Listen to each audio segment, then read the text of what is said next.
Bonjour à tous, Lionel Messi quittera le Paris Saint-Germain à la fin de la saison.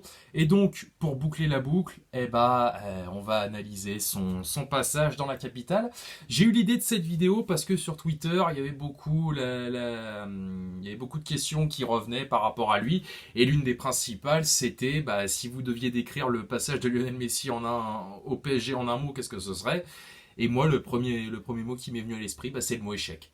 Voilà, le passage de Lionel Messi au Paris Saint-Germain est du début à la fin un échec complet. Alors, on va se remettre d'abord dans le contexte parce qu'en même temps, ça va me permettre d'aborder un petit peu l'avenir de ce pourri là, qui va très certainement retourner au Barça à la fin de la saison.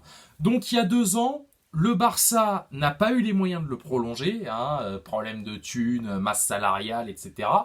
Mais là, ils sont à 4 pattes devant lui. Laporta, soi-disant, il attend, ça j'ai déjà dû en parler dans une vidéo précédente, il attend le feu vert de la Liga. Mais frère, il y a 2 ans, il n'a pas fait un geste pour le prolonger. Ça lui est jamais venu à l'esprit d'aller voir Alba, Busquets, Roberto, Piqué, je ne sais quoi, leur dire les gars, vas-y, si vous voulez que Messi reste, faites un effort. Il a rien fait. Il a attendu que Messi se barre. Résultat, le Barça a galéré, parce que les 2 dernières saisons, ça a joué la Ligue Europa. Ils ont actionné un nombre de leviers incalculables l'été dernier. Et là, il va revenir comme par magie en claquant des doigts sous réserve que la Liga autorise le Barça à le rapatrier. Non mais attends, tu te fous de ma gueule ou quoi? Et ce que Laporta aurait dû faire, voilà, c'est dire à tout le club il y a 2 ans, voilà, vous faites tous un effort, vous baissez votre salaire de 10%, il reste, et voilà, on n'en parle plus, parce que nous, à Paris, ça nous aurait évité un nombre incalculable aussi d'emmerdements, vous pouvez me croire. Donc, voilà, Messi ne voulait pas partir du Barça, et donc, à partir de cet instant, c'était évident qu'au PSG, ça allait foirer. Je ne sais pas si vous vous rappelez de sa présentation là, à la mi-août 2021, mais dans son regard, ça se voyait que non seulement il n'avait pas envie d'être là, mais que lui-même ne croyait pas qu'il allait réussir. Non mais attends, il était sur le balcon de je sais pas quoi, de la factory, du camp des loges de mes couilles, d'accord, en train de saluer les fans, mais même lui, il savait pas ce qu'il foutait là. Comment tu veux derrière que sur le terrain, ça fonctionne? Et alors, le truc, moi, c'est un truc qui va me marquer pendant longtemps.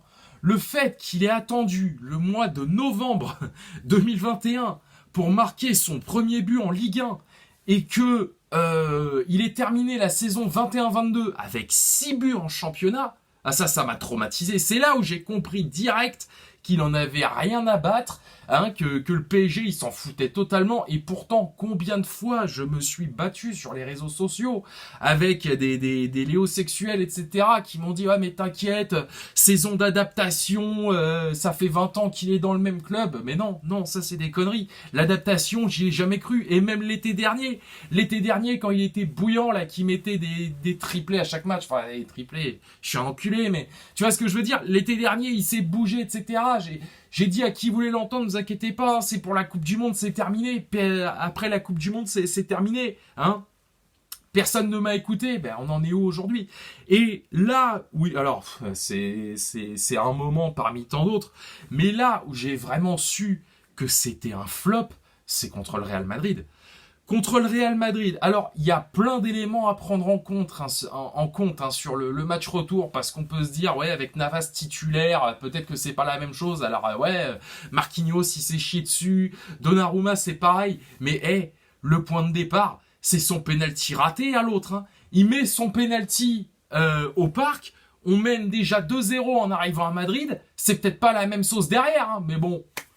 Il l'a raté, il s'en foutait, voilà. Et j'en veux pour preuve que, alors certes, on sortait déjà pas mal en 8e avant qu'il arrive, mais le fait est que les 2 dernières saisons avant son arrivée, en 2020, on va en finale, bon, dans le format qu'on connaît, je ne vais pas nous jeter des fleurs, et en 2021, contre vents et marées, on va quand même en demi-finale.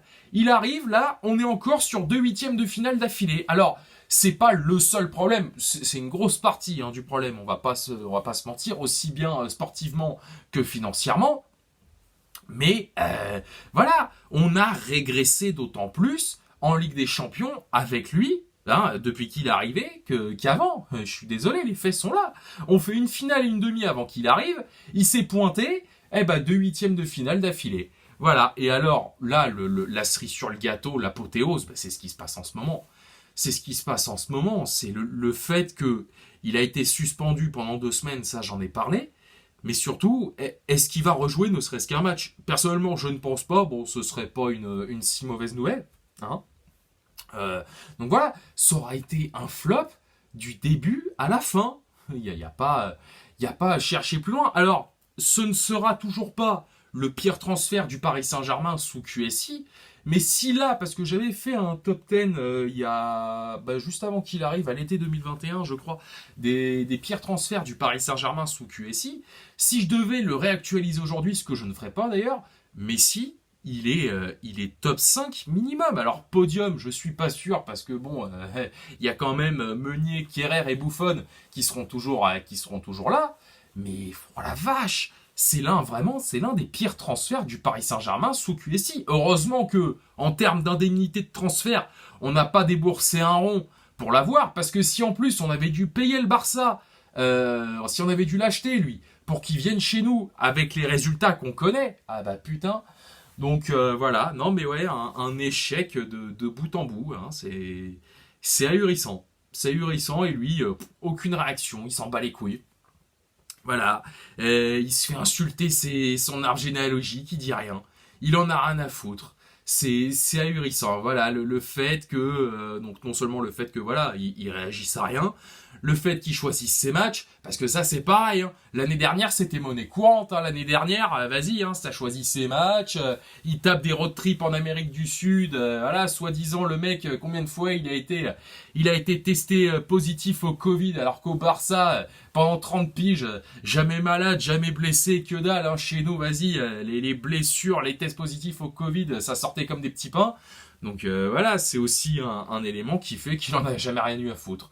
Voilà, donc encore une fois, le problème ne vient pas que de lui, mais il est en grande partie responsable de ce qui se passe en ce moment. Parce que, pour terminer, là, qu'est-ce qu'on va retenir positivement de Messi au Paris Saint-Germain? Dites-le moi franchement, je ne vois pas un seul moment positif de lui à Paris. S'il y en a, je serais prêt à en débattre, mais là, à l'instant T, je n'en vois pas.